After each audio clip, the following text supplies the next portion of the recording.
I just think like the progression of just being an artist in general, like there is so much to learn, not just from like the art part of it, but also like the marketing part of it. Like if you really want to be successful as an artist, it really takes a lot of dedication to like self-improvement and learning a tremendous amount of information, especially nowadays with everything going online. You really have to learn how to be competitive online and integrate that business side of it, really. Otherwise, it just turns into a hobby, and you can sell pieces here and there. But I think the bigger aspect of it is that you have to really look at it as a business and start focusing more on the business aspect of it.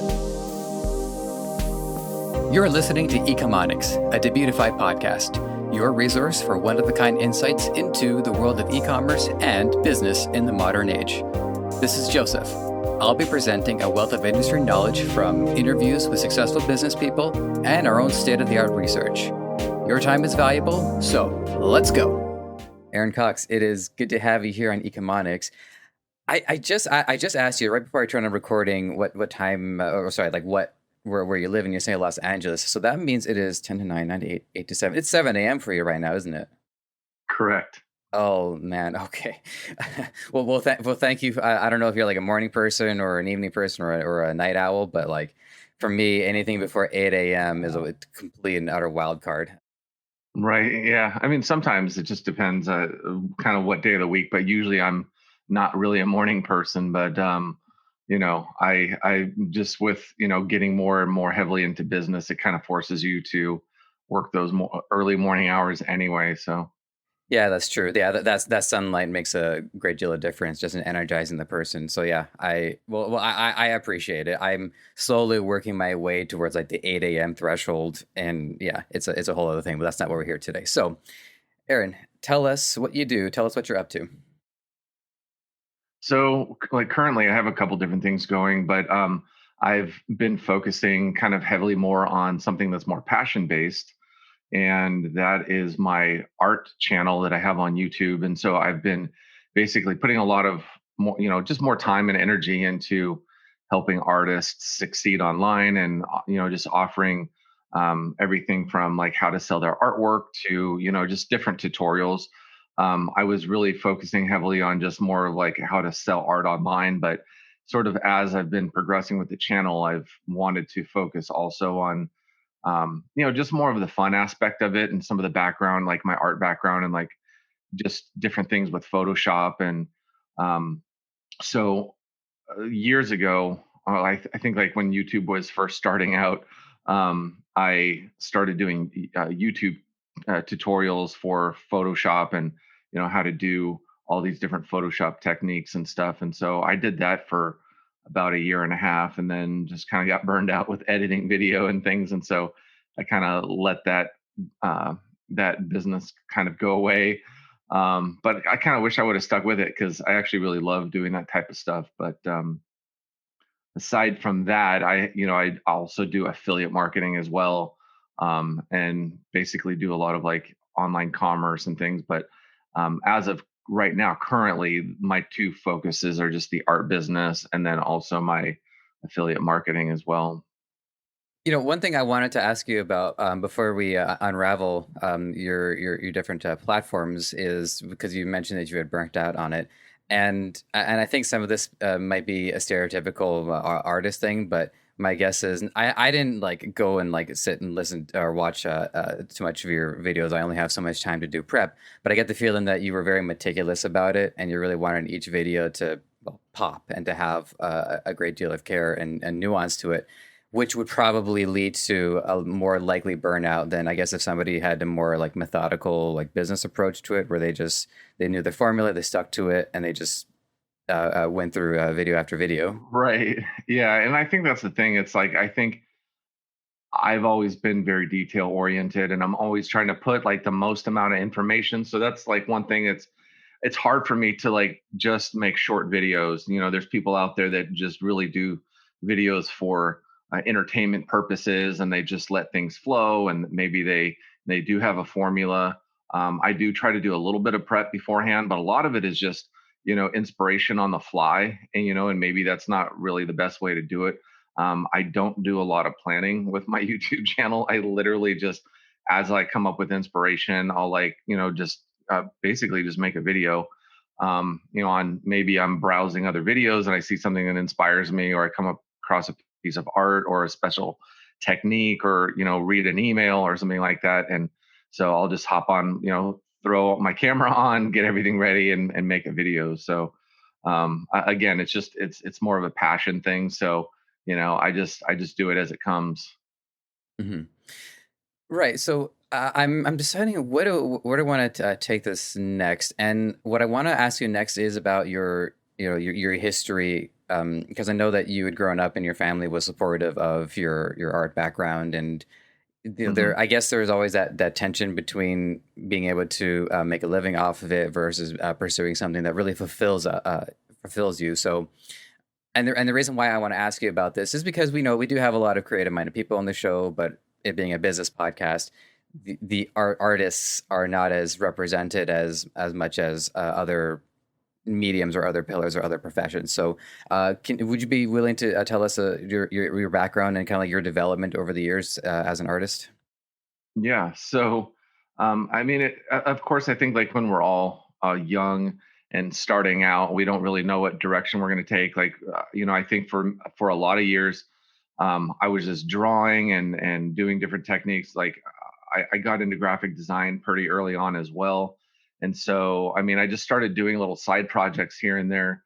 Um, I remember one of my first projects was, my dad was at the time he was working for a large hospital, Kaiser Permanente, and they had a couple internal small projects, and so I was like, he was having me do these little side projects, and that was kind of like the first work that I really did, which I don't remember if it was paid or not, but it was just something that helped give me experience and give me a few portfolio pieces to start with. Um, but as my career progressed, I think as creative people that we are, we sort of go in different directions. I mean, some people really might love animation, and maybe that's the only thing that they'll ever do. But with me, I kind of love all different aspects of art. So I mean, I was an art teacher for about 3.5 years for a private art school, and really enjoyed that experience because it involved more painting and drawing and traditional arts and more Renaissance style art and things. So that was actually a really fun time for me because I think just the personal development of actually working with students one on one and helping them and coaching them. So that's like sort of really the basic inspiration for why I created my YouTube channel. Anyway, it's just I really love helping people. I really have that mentality of like learn, do, teach. So I'm constantly trying to acquire knowledge and then pass it along to somebody else. Um, and so just with in regard to, I think like most artists, I think what's hard is the world that we live in. Generally people are constantly telling us that like that there's that starving artist stigma that basically most people get that kind of stuck in their head early on in their career, or maybe hear that too often. And it is like it's hard, it's sometimes it can be hard to sell art, especially now like with the whole you know craziness of 2020, and pandemic and stuff. It's gotten to the point where um, all of these big art shows and all these different events have been shut down. And so I think a lot of people got really scared because that was their main source of income. So trying to help them transition to an online space, and show them how to sell artwork online, which now you're not just competing with your local community, you're competing with the whole world. So, a lot of these people are going onto these marketplace websites and trying to, essentially sell artwork online, which is internet marketing in itself. And a lot of people that have never experienced selling online for the first time, or starting an Instagram page or a Facebook page or whatever it is, it can be really overwhelming for a lot of us. So, I just think like the progression of just being an artist in general, like there is so much to learn, not just from like the art part of it, but also like the marketing part of it. Like if you really want to be successful as an artist, it really takes a lot of dedication to like self improvement and learning a tremendous amount of information, especially nowadays with everything going online. You really have to learn how to be competitive online and integrate that business side of it. Really, Otherwise, it just turns into a hobby, and you can sell pieces here and there. You might have an Instagram page, and maybe you get commissions, here and there. But I think the bigger aspect of it is that you have to really look at it as a business and start focusing more on the business aspect of it. Hmm. Well, there's one side of it to it, and this is unfortunately one of the cornier questions I'm going to ask you. But have you encountered the stereotypical issue of an artist not wanting to delve too much into the business side, feeling that it was a um, like a disrespect to their art, or if they feel like, you know what I mean, like the purism of only doing art for the sake of doing art and not wanting to make a living off of it? Yeah, I mean, I can definitely see that, and I definitely respect that, kind of decision. I mean, and there's some people that, literally, that's the only thing that they'll ever, really, they'll just not look at it from the business side. But in all reality, at some point, you do get involved in it because obviously you have to. People do want to pay you for things, and I mean, unless you're like really just only going to do art and nothing else, and you don't care about the money side of it, then I mean, at the end of the day, you still have to make a living. Yeah, I do think some of it has to do with some more broad-reaching structural issues, which we don't have to delve like too much into. But I do want to make this point about you don't necessarily have to be an artist to say loathe the financial system.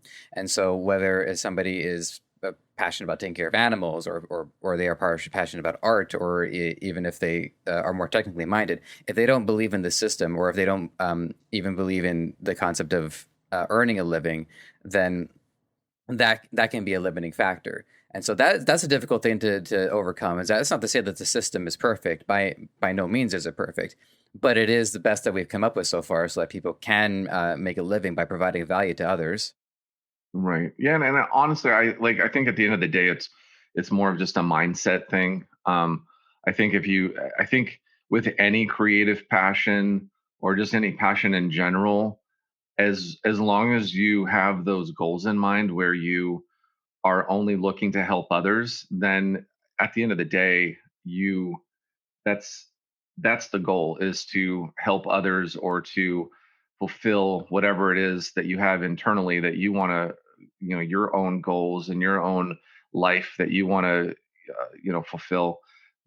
I mean, you really just have to be, as long as you have that drive and that passion, then the business side of it will just kind of happen automatically, where it's not like, some people may kind of go the other route. Like I'm kind of in between, so I do see like a business side of it, and I do see where, you could take somebody who's a really passionate, amazing artist, and then learn all of those other techniques and learn all of the marketing, and basically turn it into a really big business, versus, somebody who just wants to draw every day and they don't want to even think about that stuff. I mean, they might hire somebody to do all those things.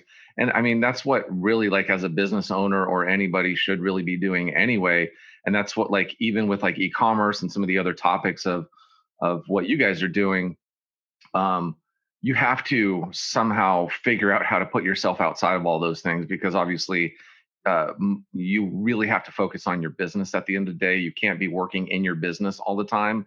And it's the same thing that goes with art. Like, you have to focus on the things you're good at, which is developing your art and developing your style, and crafting your skills. And um and so, you can always outsource the business stuff and let that happen, because then that's what you should be doing. Yeah, well, I'd love to ask you more about that. So let's come up with a hypothetical character. We have somebody who is, I'm not going to come up. I don't. I'm just trying to come up with a medium just to deliberately challenge you. I was thinking of asking you about sculptors, but we'll just go with a contemporary painter. So they really do just want to focus on their craft, and they're encouraged by the idea that they can make this and they can make money off of it. So we can there's one of two ways we can have. What would they do if they took the initiative themselves and they had the time, they had the energy, and they could handle it, versus what would they do if they didn't want to focus on it, and the concept of like looking at a spreadsheet made them dizzy? Right. So the main thing is, again, like, separating yourself from the business aspect of it. And if you want to basically hire somebody else to do it, then outsourcing it is a great way to do it. I mean, obviously, with the internet, there's a million ways to connect with people online.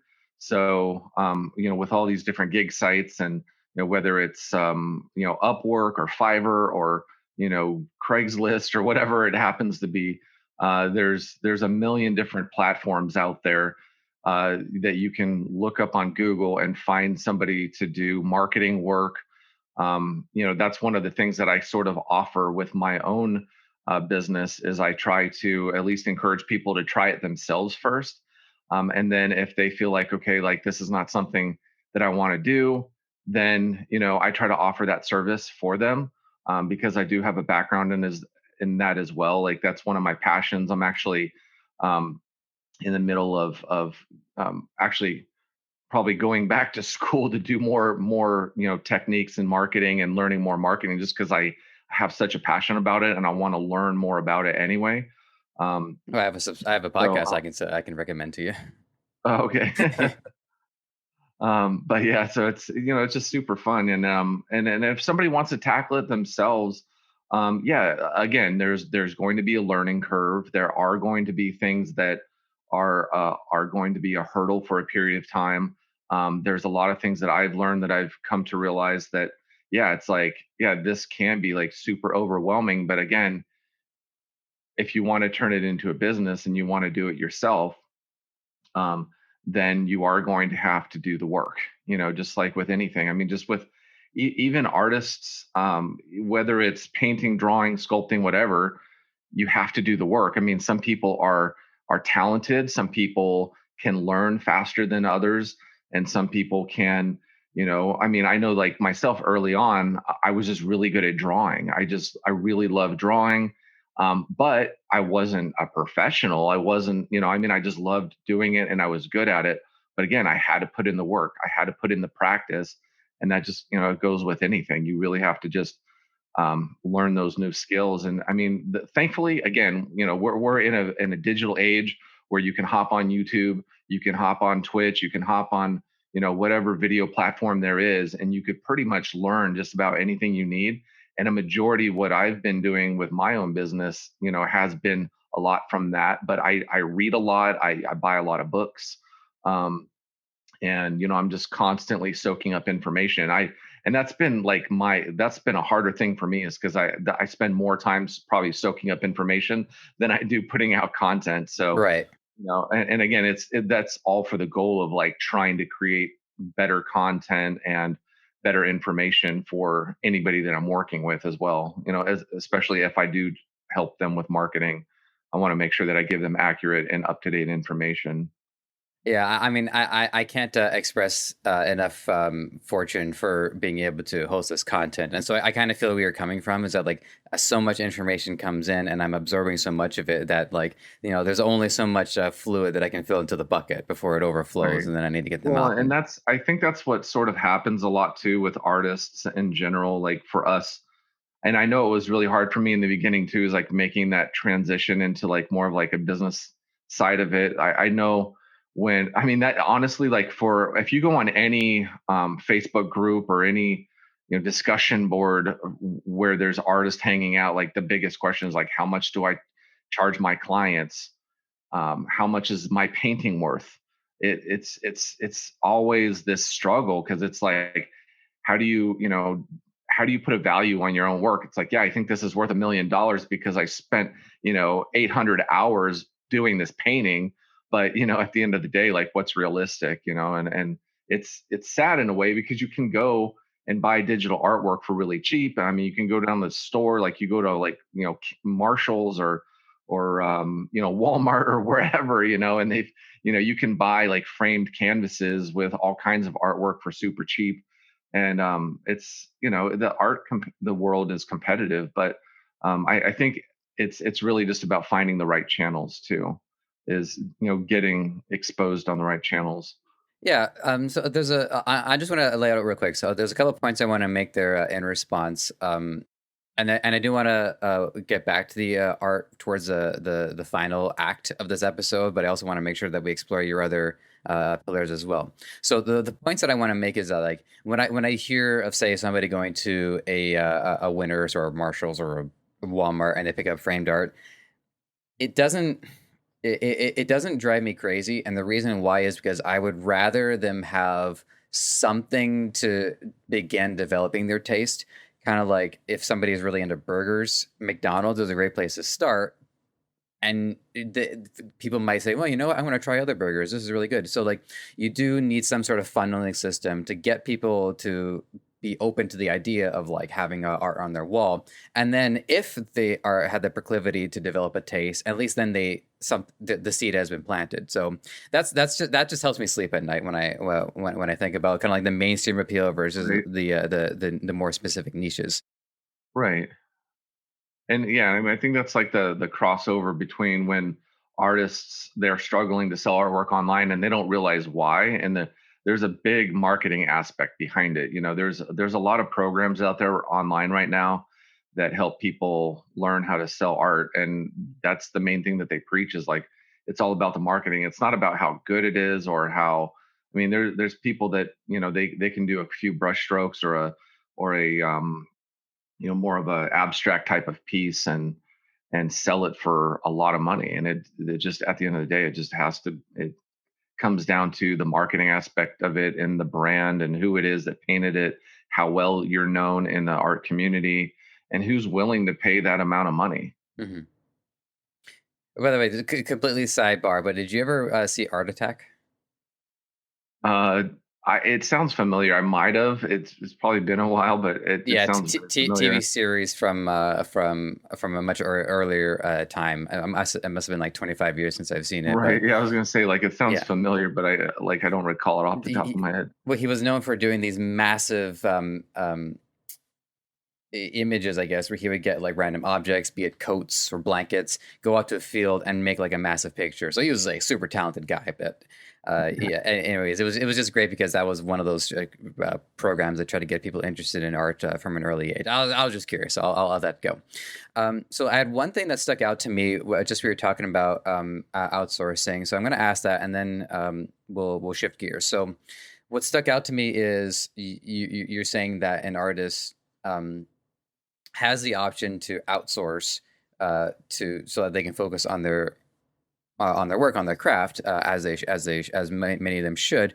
But what I'm not clear on is that how exactly they have the income to afford the outsourcing in the first place. Like, I know like 5 art can be pretty cheap, but the golden rule is you do get what you pay for. So what has been like some of the more reasonable ways for artists to get some of that income? Is it as simple as like flipping burgers while they're working on their craft? Yeah, so I mean, honestly, it's funny that you asked that because that has been a really kind of a big point in my mind too. Like even Hmm. with doing my YouTube channel, even when I started it, I already knew that going into it. And in reality, I completely understand that probably like 90% of my friends, all of us that are artists, we're making money. Probably initially in other ways, whether we're having full-time jobs or we're teaching at a school. And so like that's like one of the other points that I've made in a few of my YouTube videos too is like, hey, if you don't have the money initially to do things, or to, even promote your art, if you want to outsource it, um, then you can, or a lot of times you can teach. If you really have a passion about art and you love a specific topic. I mean, why not hop on YouTube or a podcast or a Facebook Live or YouTube Live, whatever it is. I mean, and nowadays there's so many different channels and ways to make money with video content, between like another like TikTok has been a tremendous influence on the way artists and other people can make money now, because after 1,000 subscribers on a personal profile or even on a business profile, you can put a link and that can link back to a page. A lot of people have the Patreon links on their pages now, and so even if you don't want to teach or you don't want to uh, do a side job or whatever, a lot of people have Patreon connected to all of their video content, and they're getting subscriptions through that. Hmm. So I mean, there's a lot. Again, there's a multitude of ways. It's the information is out there. I mean, a lot of people just need to do the research, go online, figure it out. But I mean, even like Twitch is massive, and the ironic thing is like that it's become so popular too for artists, and it just gives people a platform to continue doing their creativity and posting their videos and posting, and you don't even have to put your face on camera. A lot of times, a lot of people are just filming their art, or they're talking about stuff, they're sharing their daily thoughts, and they're just drawing, Hmm. and people are donating to them, and it's pretty incredible, the times that we live in, and the possibilities if people just put their mind to it. Yeah, I've forgotten about that. That people are doing live streaming of making their art in real time, which in of itself is just it can be a very moving experience to see something unfold before our eyes, and it can be inspirational Right. too. And that's the and thing that and I it, appreciate about streaming platforms is it's accessible to young kids, and needless to say, there's a lot of things young kids can do, many of which would be a waste of time, but seeing somebody actually create something in in real time is definitely one of the better uses of it. Right. Well, and Adobe, which is obviously one of the biggest platforms for creatives, everything, obviously Photoshop and Yeah. Illustrator and all the video content. Like now they're doing live streaming as well. So they've got their, Adobe Live, which they teamed up with Behance, which was their originally their platform just for hosting portfolios and stuff. But it's all live content now, and it's all live streaming. And so it's pretty awesome. You can go on there pretty much any day of the week. There's dozens of live streams going. I've wanted to actually do it myself. I just haven't gotten into that portion of my business yet. But I'm hoping to do that actually pretty soon, as I want to get into getting approved for that Adobe live streaming. Oh, I don't know if I want to get started on Adobe or not. I have a love hate relationship with them. I will forever be grateful to the existence of Flash because when I was like, I was in grade 8 and like or grade 7, and I would draw comics, and the teacher would grab them and tear them up. So it was hard to have an outlet. But Flash at a very young age gave me an outlet, and I was able to post content onto Newgrounds, and I'm still friends with some of the people that I met through there to this day. So Well, it it, it means a lot that I was able to legally acquire a copy of Flash, which was then bought Macromedia was a company at the time. Adobe buys them out, and now Flash is called Animate, but to me it'll always be Flash, and I'm going to die on that hill. All right. And also too, by the way, as I had asked the question about like Fiverr and Upwork, it clicked in my own mind. Well, I guess they could just use Fiverr and Upwork themselves to like try to find work. That's just what I did as a podcaster. yeah. My struggle as a podcaster is right up there as a parallel. The idea of like making money as in podcasting seemed far fetched, even though people were doing it, because not everybody is Joe Rogan. And so, over Right. time, you stick to it, you develop your skill, and then eventually somebody who needs a skill at a certain level will be willing to pay you for it. So, meta section over.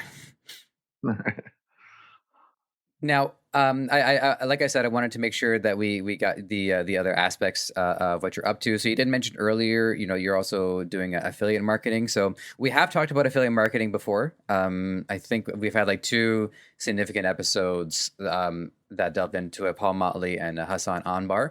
So to you, the question that I ask is, what platforms are you using? What's, I guess, like your weekly work routine with affiliate marketing?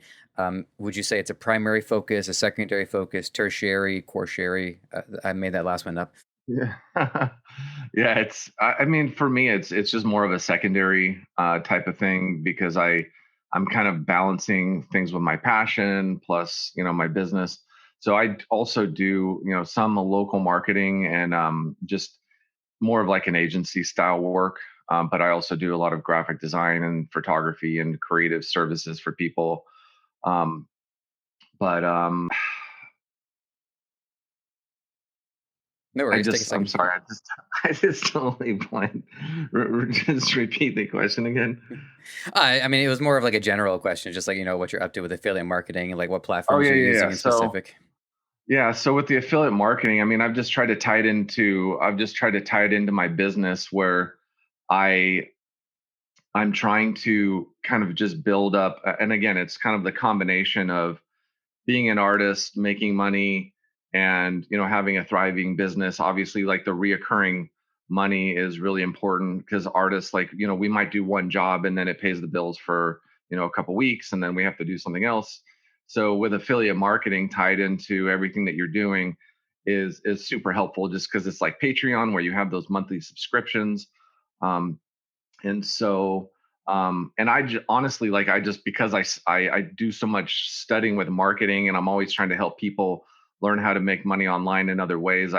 I'm always trying to teach affiliate marketing more than I'm actually doing affiliate marketing. Hmm. But like, for instance, I have a website that's called allinOneBiz.com, Hmm. and that website is essentially just a portal that I send people to have them sign up with a web hosting platform that can enable them to either do affiliate marketing, or they can just host their websites on there. Again, part of what I do with my art YouTube channel is to help artists build websites, and they're going to need a platform anyway. And personally, I just love that platform that I promote, which is Builderall.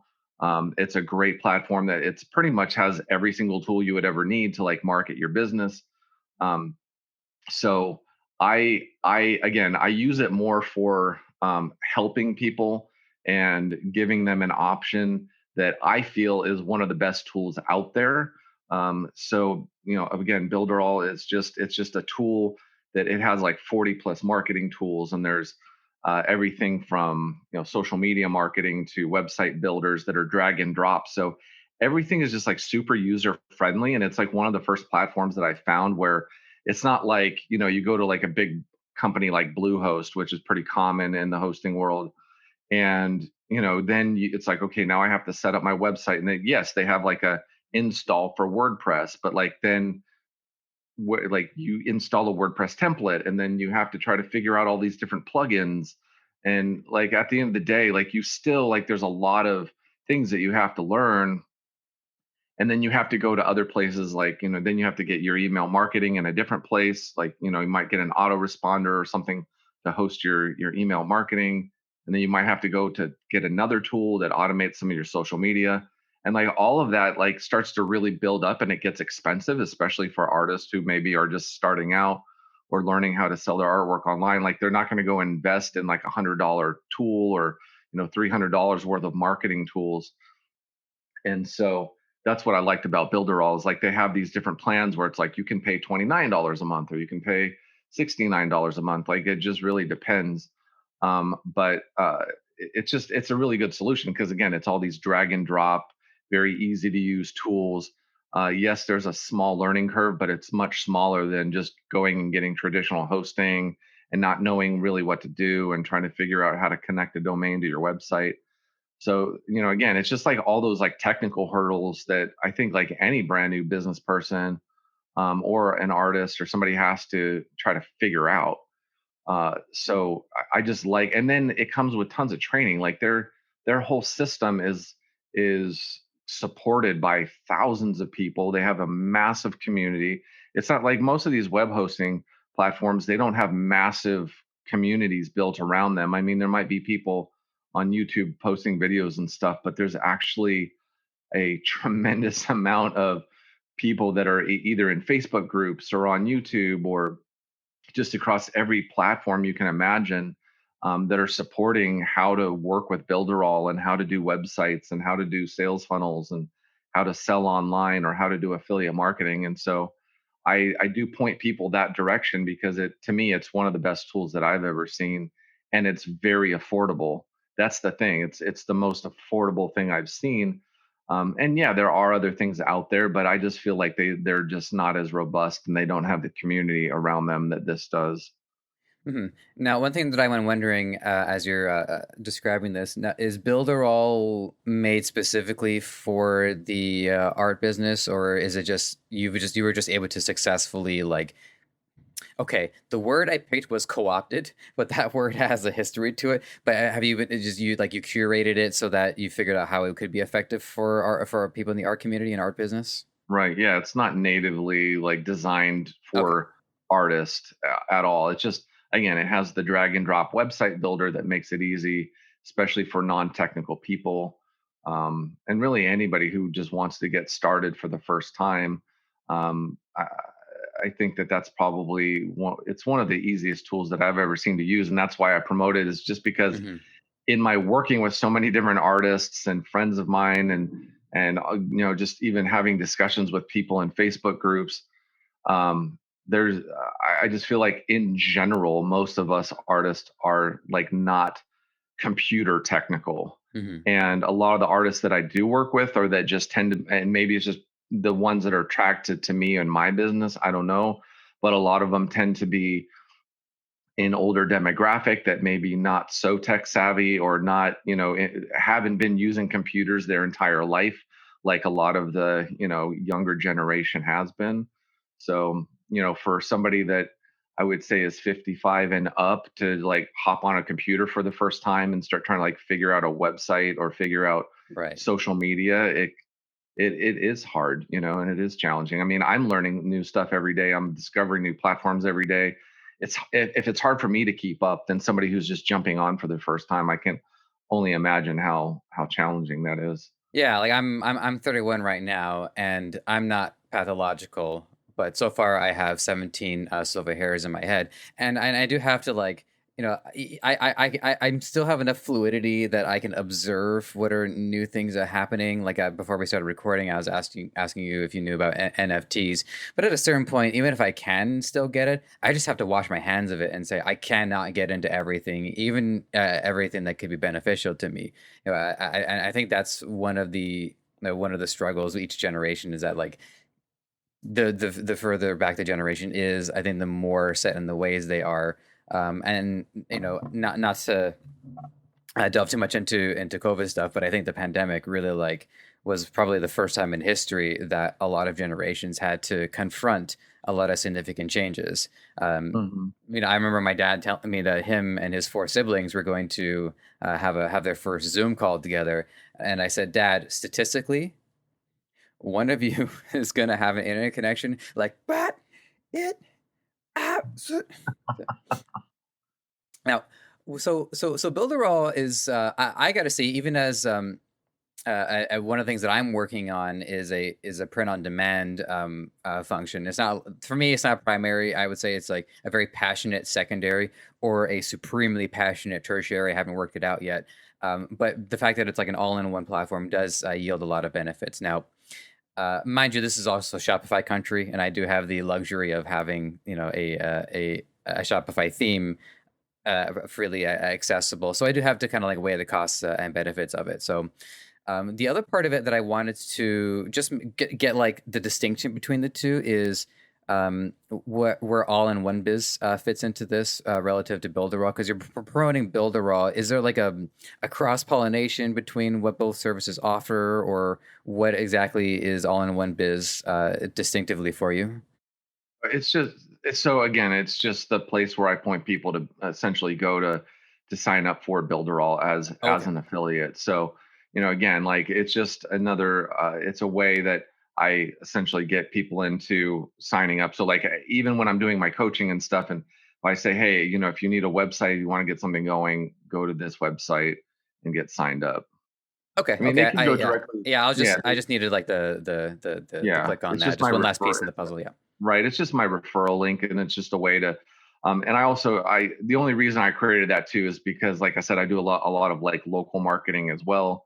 I have some other, places where I point people, but at the end of the day, like I just use that mainly because um, I do work with a lot of like local businesses as well, and it just gives an opportunity for people to see that, there's a lot of other parts of Builderall rather than just saying, oh, here's a link, and they go to a checkout page or something like that. It's just more of a way to introduce them to some of the tools. Okay, okay. Sounds good. Sounds good to me. Just before that, I wasn't putting all the pieces together. I was thinking it was like a different Oh, service in its own right. All good.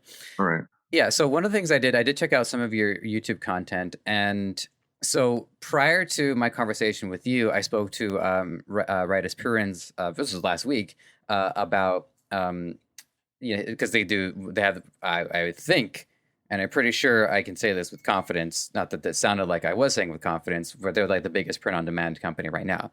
And one of the things that I asked him was, okay, let's say I wanted to not set up a website just yet, and I just wanted to focus on one of the markets. He recommended Etsy. And so when I looked at your YouTube content, one of the things that you talk about is the significance of having a website as an artist. And the reasons there's marketing, communication, there's no commission, branding, personalized experience. So, would you be willing to summarize up just as in a holistic answer these points and why having a website is really so much more significant than working on a market? And I actually would like to hear, by the way, your take on if you've seen or encountered anybody who had like a positive experience selling, say, on Etsy or one of the other art markets. Not that I know any other ones, but maybe you do. Yeah, I mean it really is just I guess it's really just a personal preference for a lot of people. One of my main points that I'm always preaching to people to why they need to have their own websites is because you have complete control over every aspect of it. Etsy charges, fees obviously for everything that you upload. So right out of the gate, you are going to be paying money for every upload and then month after month. So like if you're not making sales right away, you will be paying for that anyway. But in the same regard with web hosting, you do have to pay for the web host, you have to pay for the domain. So there's always going to be a cost. I mean, I get that. Um, Too many times I have seen people spend years building something on a marketplace like Etsy or Redbubble, and it's happened to me. And they do all this marketing work, and they pay somebody to optimize all of their titles to get it ranking in the search engines, and then they get shut off. They get shut down. Um, there's times where even with, like for instance, I had my credit card stolen, and I didn't have, the updated payment information on Etsy, and I completely forgot to switch it over, and they turned it off. And so my store was down, like, and this was like right after I paid somebody to basically optimize everything on my Etsy store, and my store was down for like 2 weeks, and I kept emailing them and saying, hey, like, can you please turn my website back on? I have my updated payment information, I've already put it on there. And I've heard this exact story from multiple people. I have a friend who sells all kinds of uh, engraved, whether it's glassware or leather wallets or whatever. They do customized engraved pieces, and their store. I don't remember what it was. There was something in it. I don't know if it was a description. I don't know if it was one of their products that they made, but something got their store flagged, and it shut them down for like I don't know. I think it was like almost 3 weeks, and it's like that can be incredibly, you know it's going to destroy, that could destroy somebody's business overnight. um so, and there's stores that have been turned off permanently, and this can happen on any marketplace website. And I mean, really, that's the primary reason, because when you spend so much marketing dollars to grow your platform online, to get your voice out there, especially if you're doing like traditional search engine marketing, even with like e-commerce. um, I mean, Shopify could change a policy from one day to the next and say, hey, we're no longer allowing this type of product on our platform. And they can turn your store off overnight. And we've seen this time and time again, especially with Facebook. I mean, over the last year, we have seen so many platforms being completely just. I mean, I don't even know what to call it at this point, but it's like that they have that kind of control over shutting your Facebook page down, or just completely deleting your accounts. I mean, it's scary. And we've seen people, during the pandemic and all the political nonsense that was going on. We've seen, major celebrities and people that are having millions and millions of followers being just turned off overnight. And so again, like not owning your own platform and not having your own control over your own thing, like at the end of the day, you are putting yourself at risk. And that's number one, is that's why I preach to people, hey, if you're going to spend a bunch of money and you're going to put all your time and effort into marketing something, and you really do want to have it as a business, then you need to completely own it 100%. And I, like, for instance, I had a friend who was doing, even her Instagram account got shut down. She was doing all of these, promoting her art. She had all of these, normal, she was doing like some kind of jewelry or something, but she did this photo shoot that was a little bit risky. It was, a little bit of nudity involved in it. And just that a small amount of stuff that she did, somebody flagged it and it got turned off. So, it's just, again, I just think it's so important to control. If you're going to put any amount of time doing any internet marketing, you have to be very diligent about the rules and the regulations of what that platform allow or don't allow. So yeah, uh, Well, I that's think pretty it's much.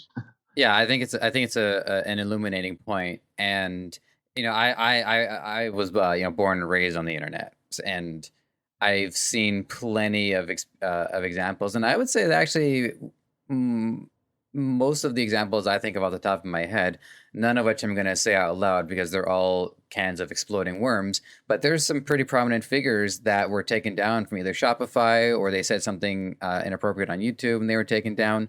And we're talking like some significant figures both culturally and politically, and like Mhm. it don't matter. Right. These platforms, they're exceedingly powerful, and they can at a moment's notice completely undo a lot of work somebody's done. So I think that's a valid point. Now, I would say that in all pure fairness, that could potentially happen on a web hosting service, but I think the significant difference is platforms are and marketplaces, they have a lot more say in what content is on there, and so long as we exercise common sense and we don't do something exceedingly silly or hateful or vile on our websites and get ourselves arrested or whatever it is, we're fine. So that photo shoot probably wouldn't find on its own website versus say on a marketplace.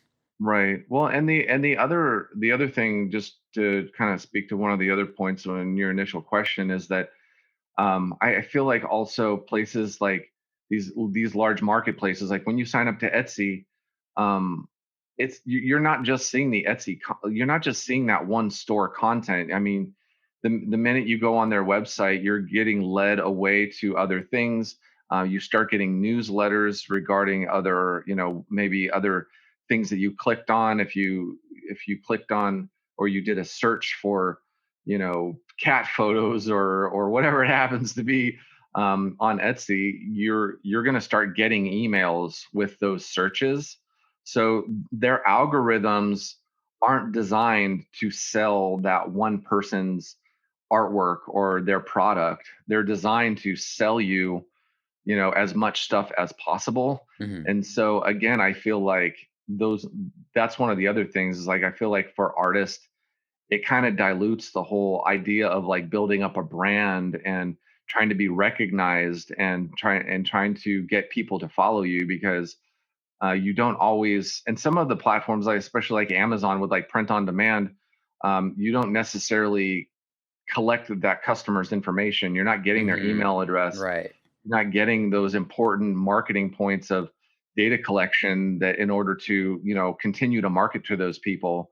And you don't control the algorithm, so you can't say, okay, like, here's all my customers that I had from this past year, let me see how many, purchased from me x amount of times per month, and, like, what do they like specifically, and can I just keep like, you're with Amazon and all these big platforms, it's more about like just producing content and putting it on there. Like, the more content that you can put on Redbubble or Amazon merch or whatever it is, it's all about just pumping out content and putting Right. out as much as you can. Whereas, like, having your own platform and selling to a small select group of people, again, having Patreon and having your YouTube channel or having a Twitch channel, having a podcast, whatever it is, again, you're bringing somebody into your own ecosystem and your own brand, and you can focus 100% on that, and it never gets diluted from, having somebody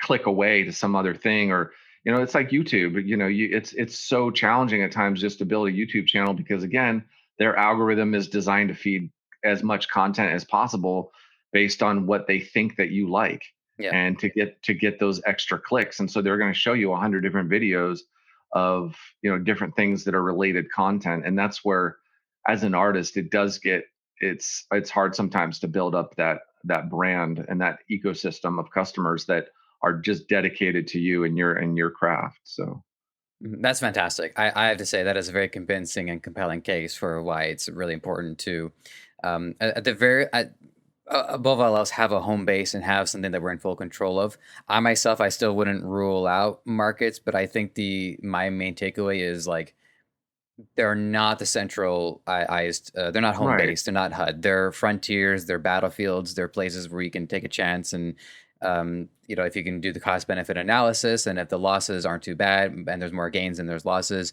then you're in good shape. But like I said, it's not HQ, and that to me is the way that I'm like resolving it in my own mind. And with that, I'm watching the time like a hawk, and I know that I only have you for 4 more minutes. And believe me, there are some questions here that I really wanted to sink my teeth into. So we'll, I don't know, we'll have to bring you back. Definitely have like some more art based conversations, because believe me, there's some stuff here. Oh boy. Anyways, so the last question that I want to ask you is just to like touch a little bit more on the marketing side, which is like, okay, so let's just say, for instance, and I'm going to use myself as an example here. The art, as the asset that we got between me and my girlfriend, it's mostly her. In fact, it's all her. Um, so that we got. Now the idea of like doing that as a live stream, or doing a podcast, or like making like supplementary content for marketing, is daunting, just because of what else we have going on. So what would be some of the more, I guess, simple or um, less man, I try so hard to like come up with the perfect word, perfect sentence. I really do. What would be some of like the simpler ways to market the content, or like For minimal effort? I would say would be a better way to ask it. minimal effort. Okay, that's not a better way to ask it, but like some of the more low. Yeah, okay. I try my best to ask it as best I can. I am Yeah. done. Hopefully you get it. Right. Yeah. So I mean, Minimal effort. Come on, Joseph. yeah, I mean, so at the end of the day, again, we're in an era of technology. We have access to the internet. If you don't want to go that route and you want to do more traditional marketing, then you will have to get more involved in your local community. I mean, you're going to have to go back to the traditional ways, and a lot of people, prior to the pandemic, everybody, was selling at like local art shows. Like I know, like in my hometown, we've got there's a farmers market every weekend. People sell there. We were having like little craft shows every it's kind of more seasonally, but they would be like every weekend, like right around the fall time and like closer to Christmas. So there's that. There's also just picking up the phone, Hmm. and finding, like one of the things that I used to do when I was first starting out was, I started noticing when I would go to like some of the local restaurants and stuff, they would have artwork hanging up, and so I would ask them, "Hey, can I hang up my artwork in your restaurant for X amount of time?" Um, and I would also go to, like, there's a lot of local coffee shops too, and they used to host small art galleries. There's a tea Hmm. place down the street that they dedicate that space to local artists, and so you can go in there and they swap out new art all the time. So there's that. There's also picking up the phone and finding local galleries, or other places, like even hotels. There's large hotels. Like I know a guy who sold, um, I can't even remember how many pieces, but it was like several thousand pieces to some of the hotel chains. Hmm. And there's again, the information is out there. It's just a matter of being creative and being willing to do the work, whether it's picking up the phone, going to some local businesses and showing them your artwork, connecting with people online. looking up different galleries online. There's a lot of even collective galleries where, like for instance, if you go down towards the beaches in like in Ventura, for example, like near where I live, you can go down to Ventura, and there's even some small art stores that have all a collection of different things, and they sell things from local artists. So you can call a lot of those stores and maybe get your work in there as well. They're all, a Hmm. lot of store owners are constantly looking for new and fresh work, especially if they're a small local store. And they're always looking for new product, and if they like your work, and it's related to something that they're into, um, they'll be willing to do a deal with you as well, especially if they're going to get a cut of it. So Hmm. you know um, there's a million and one, like I said, I could talk about this all day because there's a million and ways to get your work out there to market. But with the power of the internet, it's I think it's probably a little bit easier to go that route these days and be able to shoot out a bunch of emails, get a collection of whether it's going on like say Instagram or something, and Hmm. finding out a bunch of different galleries or a different bunch of like really high or large profiles that have like either thousands or millions of views, and basically just doing um, um, influencer marketing, Right. essentially, and just basically getting somebody who has a large channel, get your work on their channel.